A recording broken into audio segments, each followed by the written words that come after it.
अस्सलाम वालेकुम नाजरीन, मैं हूं सुहेल जावेद और आप देख रहे हैं हमारा यूट्यूब चैनल फूडी प्लेट।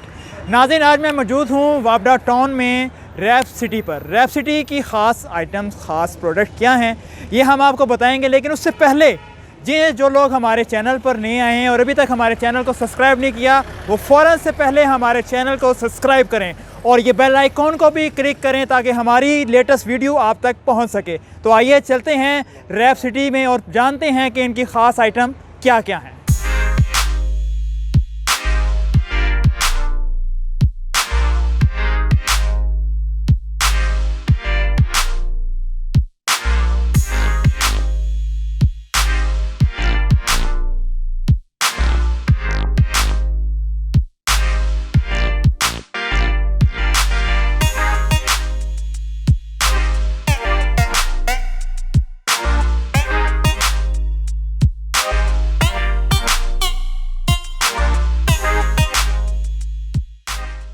जी, तो मैं मौजूद हूँ रैप सिटी के सीनियर शेफ़ और यहाँ के मैनेजर उमर साहब के साथ।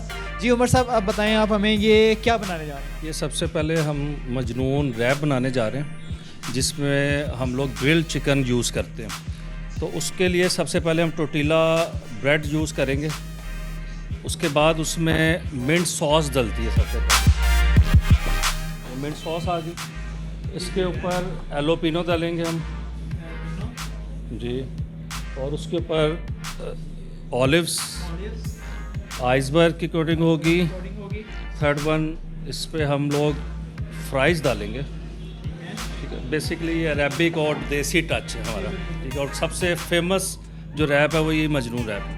तो इस पे अब हम लोग फ्राइज़ डाल के ग्रिल्ड चिकन जो है वो यूज़ करेंगे। चिकन डाल दिए। इस पे अब 2 टाइप्स की सॉस आएगी, एक गार्लिक सॉस आएगी और एक चिपोटले सॉस आएगी। और हम लोगों की सॉस की जो खूबी है, यानी कि जो लोग पसंद करते हैं, उसकी यही है फ्रेशनेस।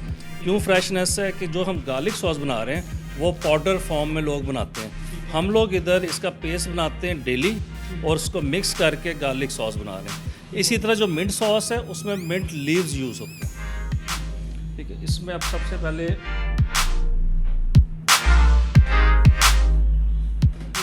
गार्लिक सॉस डाली। अब ये चिपोटले सॉस है, थोड़ी सी हल्की सी लाइट सी, इसको हम लोग स्पाइसी करते हैं। आपको पता है लाहौर में लोग ये स्पाइसी पसंद करते हैं। इसको इस तरह फोल्ड करेंगे सर, और इसको अपन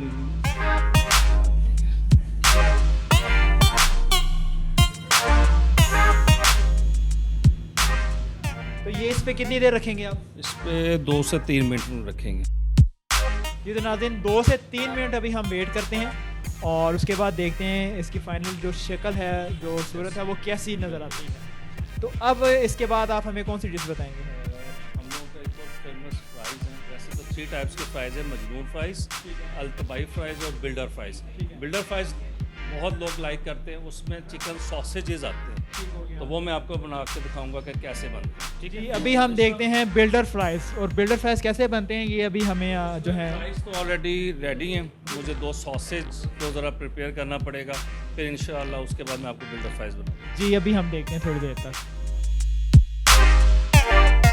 जी, ये अब आप इसको क्या पैकिंग करेंगे? पैक करने लगा।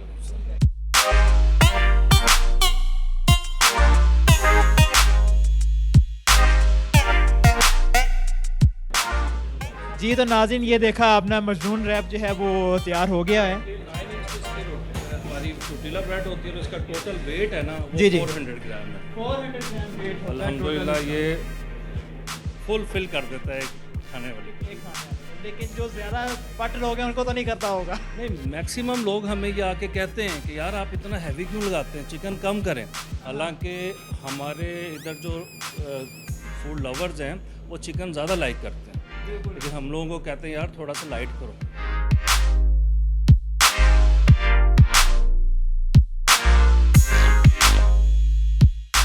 इसमें सबसे पहले लेयर आएगी फ्राइज़ की। इस तरह फ्राइज़ जी, एक फ्राइज़ की लेयर आएगी, उसके ऊपर गार्लिक सॉस का टच होगा।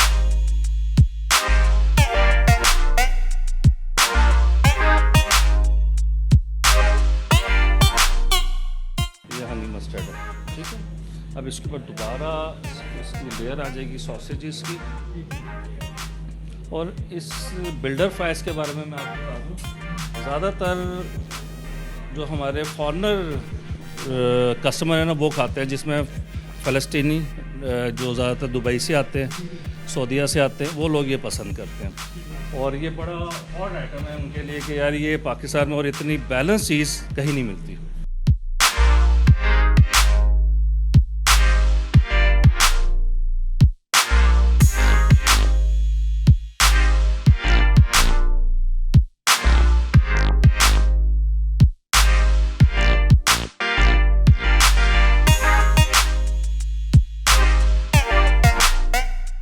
जी तो सर अब आप जो है वो कौन सी थर्ड आइटम हमें बताने वाले? Mighty ginger. अब इसमें यह है कि माइटी जिंगर जब हमने स्टार्ट किया तो उसका बहुत अच्छा रिस्पांस आया अल्हम्दुलिल्लाह। इस टाइम अब हम 3 टाइप के जो है ना माइटी जिंगर बना रहे हैं। जो ये एक है ट्रेडिशनल है, इसमें 3 टाइप्स की सॉस आती है। इसके बाद एक हमने मैक्सिकन स्पाइसी माइटी जिंगर भी स्टार्ट की है और एक हनी मस्टर्ड में किया है। लेकिन मैं आपको जो ट्रेडिशनल हम जो फर्स्ट यूज़ किए बनाया था वो मैं अब बताऊंगा कि कैसा बनता है। ठीक है, सबसे पहले इसमें गार्लिक सॉस आएगी सर। गार्लिक सॉस एक थिक लेयर आएगी इसमें, ठीक हो गया। उसके बाद इसमें एलोपिनो आएंगे, ऑलिव्स आएंगे, आइसबर्ग आएगी,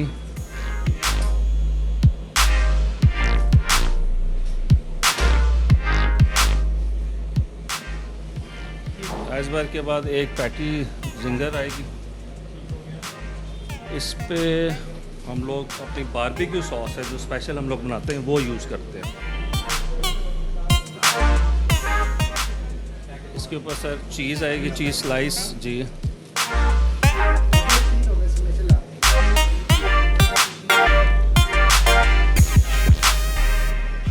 इसके ऊपर फिर सॉस की एक लेयर आएगी।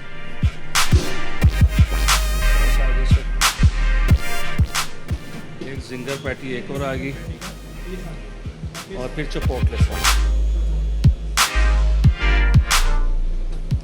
पे हल्की सी गार्लिक आएगी इसमें।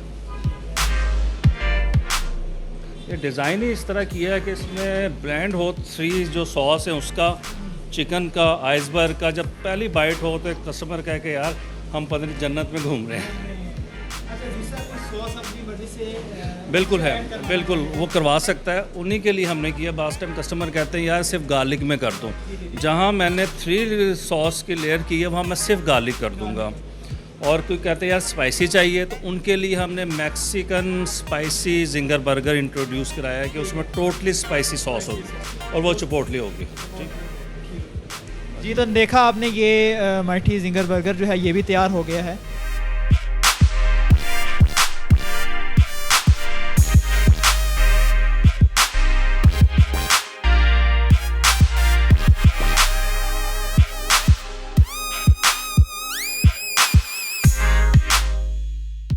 जी, इस टाइम मैं मौजूद हूँ यहाँ पे, कुछ कस्टमर बैठे हैं, इनसे पूछते हैं कि रैप सिटी में ये आए हैं और उन्होंने जो ऑर्डर किया है ये ऑर्डर क्या है, और बाद में इनसे पूछेंगे कि ये जायके में कैसा है। जी अस्सलाम वालेकुम। वालेकुम अस्सलाम सर। अच्छा, मुझे बताएं आप रैप सिटी पे आए हैं तो आपने क्या ऑर्डर किया? सर ये वीक में हम 2 दफ़ा आ रहे हैं यहाँ पे, 30 वीक में दूसरी टाइम है हमारा, और मुझे बहुत पसंद आया रैप इनका, और इनकी स्पेशली सॉस हनी मस्टर्ड बहुत अच्छी है। ठीक है, तो ये नाम क्या है इस डिश का? इस रैप का नाम ये सर हॉट डॉग्स वाला है। आप कौन सा लेना? जी मैं मजनून का आ रहा हूँ। और आप? Frank twister. इसका टेस्ट कैसा है? बहुत शानदार है, बहुत शानदार। इसमें ऐसी क्या ख़ास बात है जो दूसरों में आपको नहीं खाने मिलेगा? क्वालिटी और क्वांटिटी। क्वालिटी और क्वांटिटी यानी कि रेट आप नहीं कहेंगे मुनासिब है? रेट बहुत मुनासिब है, रेट भी मुनासिब है, क्वालिटी बहुत अच्छी है, और ये चीज़ें बहुत कम मिलती हैं लाहौर में ऐसा साफ़ सुथरा खाने के लिए। साफ़ सुथरा खाना, जी साफ़ सुथरा खाना है सबसे बड़ी बात है। आप बताएं आपको ये टेस्ट कैसा लगा? टेस्ट के लिहाज से ये बहुत अच्छा है, स्पाइसी है, और अगर आप फ्रैंक ट्विस्टर में देखते हो वो माइल्ड है खाने पीने के लिहाज से, और क्वांटिटी इनकी बहुत अच्छी है। इस हिसाब से अगर आप इस रेट पर आते हैं क्वांटिटी में ये बहुत अच्छा है। और आप क्या कहेंगे? हम तो टेस्ट की वजह से ही आए हैं दोबारा, और आते रहते हैं तकरीबन वीक में 2-3 दफ़ा तकरीबन आ ही जाते हैं, और अच्छा टेस्ट बहुत अच्छा है।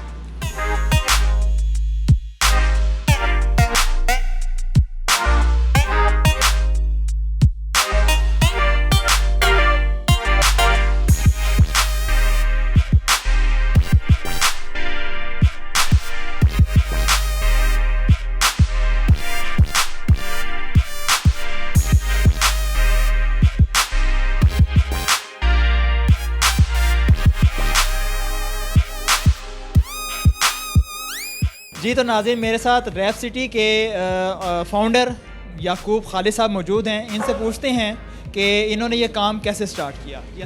जी वालेकुम अस्सलाम। मुझे ये बताइएगा, ये काम आपने कैसे स्टार्ट किया? जी बेसिकली हम लोग जो मैं हूँ, हम लोग की जो पैदाइश है, हम लोग को बेसिकली सऊदी अरब से हम लोग बिलोंग करते हैं।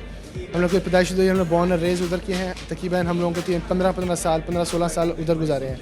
उसकी वजह से हम लोग के जो टेस्ट है वो अरब टेस्ट जो से हम लोग को वो लाइक करता है।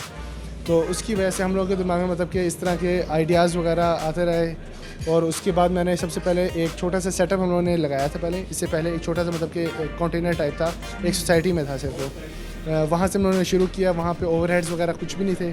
तो वहाँ पे हम लोगों ने अपने एक्सपेरिमेंट जनरेट किए। वहाँ पे अपना कस्टमर के साथ हम लोगों का, हमारा कोई बिज़नेस फैमिली से कोई बैकग्राउंड हमारा इस तरह का कुछ नहीं है। तो हम लोगों ने एक नया स्टेप लेना था, बिल्कुल एक जॉब वालों से हट के। तो उसकी वजह से हम लोगों ने बिल्कुल बेसिक से स्टार्ट किया। तो उसके बाद जो से हम लोगों ने फिर उससे हम लोगों ने सोचा कि मतलब कि अब उसको हम लोग को बड़े स्टेज पे लेके जाना चाहिए, इसे मेन मार्केट में लेके आना चाहिए, क्योंकि वो बिल्कुल डंप मार्केट थी, बिल्कुल मतलब कि उधर कोई इतना कस्टमर फ्लो नहीं था। उसके बाद फिर हम लोग इसको लेके वाबर टाउन रहमत चौक में, उससे हम लोगों ने पहली दफ़ा अपना शॉप ओपन की। और अल्लाह के फजल से बेहतरीन रिस्पॉन्स आ रहा है A to Z। आपका जो बेसिक एक्सपीरियंस है वो किस चीज़ का है, और इस काम में आपका आना कैसे हुआ? इस काम में आना बेसिकली मैंने भी ऑनेस्टली सिविल इंजीनियरिंग से ग्रेजुएट हुआ हूँ, civil engineer. As a civil engineer graduate हुआ। मेरे एक इधर टीचर थे। बेसिकली सबसे पहले मेरे पास बिज़नेस का आइडिया जनरेट हुआ कि मैंने बिज़नेस करना है। उसके बाद मेरे एक सर थे, बात दोबारा दूसरी रह गई थी। मेरे एक सर थे, मेरे ख्याल से 4th सेमेस्टर में। तो उन्होंने जो से मुझे, हम लोगों को तकरीबन पूरे 4 या 5 महीने का जो सेमेस्टर होता है उसके दौरान उस सर ने, मेरे ख्याल से वाहिद सर था, उसने जेन्युइन मुझे शेक किया है, पूरी क्लास को शेक किया था कि आप लोग नौकरियों की तरफ और बिज़नेस की तरफ, कहते दोनों में बहुत ज़्यादा गैप है और वो हमेशा रहता है। ठीक है, क्योंकि वापस सल्लम की जिस तरह हदीस है कि 9 हिस्से जो से तिजारत में है और 1 हिस्सा नौकरी में। तो वो हमें यही समझाता रहता है, कहता है किस टाइप के मुसलमान हैं आप लोग। पूरी पाकिस्तान में अगर देखें मेजॉरिटी एक हिस्से के पीछे पड़ी हुई है, सिर्फ और सिर्फ नौकरी नौकरी नौकरी। आखिर एक हिस्से में कितना पार्ट मिल जाएगा आपको। तो उनका होता था कि हमेशा क्या बिज़नेस करो बिज़नेस करो। वो आप हमें कहते थे कि आपसे अच्छा एक वो पठान है जो कि अपनी सुबह के टाइम रेडी लगाता है और अपनी मर्ज़ी से बंद करके चला जाता है। कहता है आप लोगों से बेहतर वो है। आप लोग इधर हम लोग को बताता था कि आप लोग जो मतलब जितने की भी डिग्री थी, काफ़ी कॉस्टली डिग्री है सिविल इंजीनियरिंग, कहता था कि आप इतनी कॉस्टली डिग्री कर रहे हो, उसके बाद आपने नौकरी करनी है 30,000 की।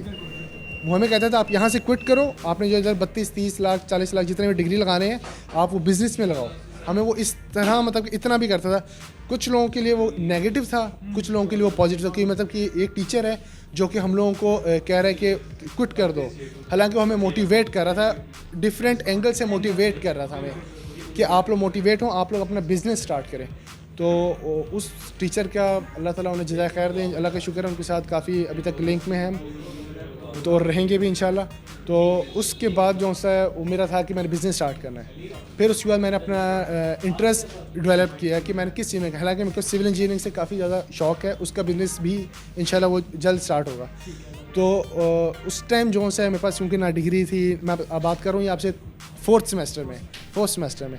उस टाइम फिर मैंने जो सा ये अपना छोटा सा सेटअप एक छोटी सोसाइटी में लगाया, कंटेनर बनाया था मैंने, उसके अंदर सारे एक्सपेरिमेंट्स किए।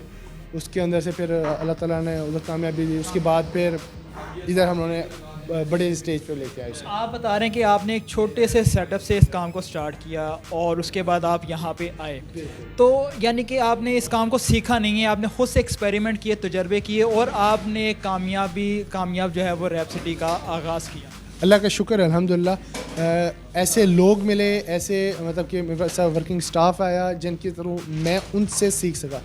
इसमें यह है कि सीखना आपने, ये नहीं है कि आपसे कोई अच्छा एजुकेटेड हो तो आपने उससे सीखना। आपने सीख आप हर बंदे से सकते हो, जैसा मर्जी आपके साथ बंदा हो उसके साथ आपको सीखने को कुछ ना कुछ नया मिलता है। तो मेरे साथ उधर वर्कर्स थे, मेरे पास एक लड़का था जो कि बहुत यंग था, तकरीबन आई थिंक 18 साल का। उसका एक्सपीरियंस बहुत अच्छा था फास्ट फूड में, टू वेरी ऑनेस्ट। मैंने सिर्फ एक लड़के को रखा हुआ था उस कंटेनर में अपने पास साथ, उसके साथ मैं सिर्फ एक्सपेरिमेंट्स करता था। और वो लड़का जो उससे लास्ट ईयर फौत हो गया। अच्छा, जिस जगह सोसाइटी में आपने स्मॉल बिजनेस किया, वहीं पे आपने इस बिजनेस को, अपने बिजनेस को बढ़ाया क्यों नहीं है? आपने एक सोसाइटी से निकल कर, छोटी सोसाइटी से इधर पे आने की वजह क्या है? उस जगह पे जो है कस्टमर फ्लो था वो बहुत लिमिटेड था, और फिर आप एक सोसाइटी, एक छोटी सी सोसाइटी में आप जाओ तो आपको उधर एंट्री जो है हर बंदे को अलाउ नहीं होती। उसकी वजह से मुझे काफ़ी ज़्यादा इशूज़ बने, और मेरा सिर्फ उस जगह पे मेरा काम करने का जो मकसद था वो यही था कि मैं उस जगह पे मतलब कि एक्सपेरिमेंट्स कर सकूं, अपना जो हिचकिचाहट है वो ख़त्म कर सकूं, अपना कस्टमर के साथ किस तरह लिंक करते हैं, किस तरह चीज़ बेचनी है। बिल्कुल बता रहा हूँ, कोई बिज़नेस बैकग्राउंड नहीं है, कोई फैमिली में कोई बिज़नेस मैन नहीं, कोई भी नहीं रहा, तो दूर दूर तक कोई नहीं है। तो एक अलग स्टेप लेना था, तो बस उस वजह से जो है बिल्कुल छोटा से मैंने स्टार्ट किया ताकि ठोकरें जिस तरह के मतलब क्या नुकसान हो मिनिमम से हो, बिल्कुल मिनिमम हो। अल्लाह का शुक्र अल्हम्दुलिल्लाह वो भी नहीं हुआ। चलिए, बड़ी अच्छी बात है कि बड़े कहते हैं कि कोई भी काम स्टार्ट करने से पहले उसको सीख लेना जो है वो बेहतर होता है, और आपने वो उस मरहले से आप गुजरे अपने, यानी कि जो भी आपने बंदा रखा उससे आपने सीखा, और आज माशाल्लाह आप एक अच्छे सेटअप को रन कर रहे हैं। तो आपने यहाँ पे जो सोर्सेज इस्तेमाल करते हैं जी, उन सोर्सेज को बताया है गया है कि वो आपकी अपनी सोर्सेज हैं जो आप खुद तैयार करते हैं, तो उनकी तैयारी में कितना टाइम लगता है आपको? इस सॉसेस की अगर रेसिपी की बात करें तो मैं होता हूँ और मेरे साथ मेरे बड़े भाई होते हैं मोहम्मद याया साहब, तो हम दोनों के सॉसेस में जो है स्पेशली जो है वो बड़े भाई का मतलब कि वो ज़्यादा एक्सपेरिमेंट्स करते हैं, वो करते रहते हैं, और उनके ऊपर मतलब कि वो ज़्यादा करते हैं। फिर उसके बाद हम लोगों ने ग्रामेज वगैरह सारी सेट की होती है, तो उसको तैयार करने में डेली क्योंकि फ़्रेश तैयार होती है, हार्डली तक हमारी 4 से 5 सॉसेज हैं, तकरीबन 45 मिनट्स में टोटल तैयार हो जाती हैं। जी याकूब खालिद साहब, मुझे ये बताइएगा कि आपके जो वर्कर हैं आप इनको मोटिवेट किस तरह करते हैं? जी, मोटिवेशन की अगर बात करें तो हम लोग जिस तरह अपने लड़कों का बिल्कुल इधर जो फ्रेंडली माहौल है, बिल्कुल फ्रेंडली है। अगर आप किसी वर्कर से ही पूछ लें, किसी भी लड़के से पूछ लें, बिल्कुल फ्रेंडली, किसी किस्म की रिस्ट्रिक्शन नहीं है। सिर्फ रिस्ट्रिक्शन है तो वो कुछ चंद चीज़ों पे, जैसे कि टाइम की रिस्ट्रिक्शन होगी, टाइम की पाबंदी की जाए, बहुत ज़रूरी है, और वो सुन्नत भी है। टाइम की पाबंदी बहुत ज़रूरी है, वो टाइम की पाबंदी की जाती है, अल्लाह का शुक्र अल्हम्दुलिल्लाह, और उसके साथ सारे लड़के करते भी हैं टाइम की पाबंदी। और उसके साथ साथ फिर जो ब्रेक्स की बात करें तो उसके अंदर जो ब्रेक्स हैं हम लोग बेसिकली नमाज के साथ बाउंड किए हुए हैं, नमाज के साथ, क्योंकि जिस तरह हम लोग के टाइमिंग के दौरान 1:30 से 1:30 टाइमिंग है आजकल सर्दियों की, तो उसके अंदर हम लोग तकरीबन ज़ोहर भी बीच में आती है, ज़ोहर असर मगरिब इशा चारों नमाज़ें आती हैं, तो चारों नमाज़ें जो सी हैं उसके लिए एक वक्फ़ा होता है। कस्टमर की तरफ से भी अगर ऑर्डर आ जाए तो ऑर्डर पेंडिंग पे होता है, और हम लोग जो से नमाज बाजमात अदा की जाती है। और इसके साथ साथ मोटिवेशन, फ़िज़िकल एक्टिविटी के साथ साथ बात करें तो हर वीकेंड, आज सैटरडे नाइट है तो आज हमारी क्रिकेट होती है, सैटरडे नाइट को इंडोर क्रिकेट हम लोग की होती है प्ले ऑन में। बिल्कुल, उससे जो से ना पूरी टीम में जो सी केमिस्ट्री जो सी है ना, बॉन्डिंग, फ्रैंकनेस, और वो सब चीज़ें ना एक नेक्स्ट लेवल पे जो सी आम रूटीन में नहीं बन सकती, वो उसके दौरान बनती है। अच्छा, कस्टमर आपको ऑर्डर जो देते हैं उनके वो ऑर्डर किस किस सूरत में दे सकते हैं, और आप उनको डिलीवर जो है वो करते हैं तो कैसे कैसे क्या मामला होता है? अगर आप ऑर्डर टेकिंग की बात करें तो ऑर्डर टेकिंग हमारे पास फैसिलिटी हम लोग मतलब कि बाय कॉल, व्हाट्सएप पे, मैसेंजर पे, इंस्टा पे, और हमारे नुमाइंदे बैठे होते हैं, वो वहाँ से ऑर्डर ले रहे होते हैं। हमारे पास जिस तरह बाकी जिस तरह टेक वे जिस तरह भी उसकी सारी ऑप्शंस अवेलेबल हैं।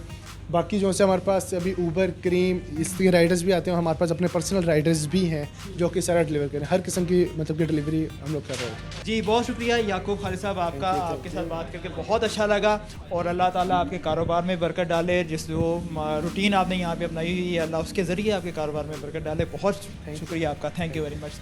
तो नाज़रीन, आपने बात सुनी यहाँ के फाउंडर जो हैं याकूब खालिद साहब, और स्क्रीन के ऊपर आपको इनका नंबर भी नज़र आ रहा है, व्हाट्सएप नंबर है, आप इसके ऊपर ऑर्डर कर सकते हैं और डिलीवरी आप तक वो है वो आसानी पहुंच सकती है। मैं कहूँगा कि आप यहाँ पे आकर इनका जो टेस्ट है जो सबसे मुनफरिद है, इनकी सॉसेस जो हैं वो सबसे मुनफरिद हैं, वो लाजमी चेक करें। एक दफ़ा, कम से कम एक दफ़ा ज़रूर आएँ, आपको टेस्ट के अंदर, जायके के अंदर बहुत और ख़ास फ़र्क नज़र आएगा। बहुत शुक्रिया।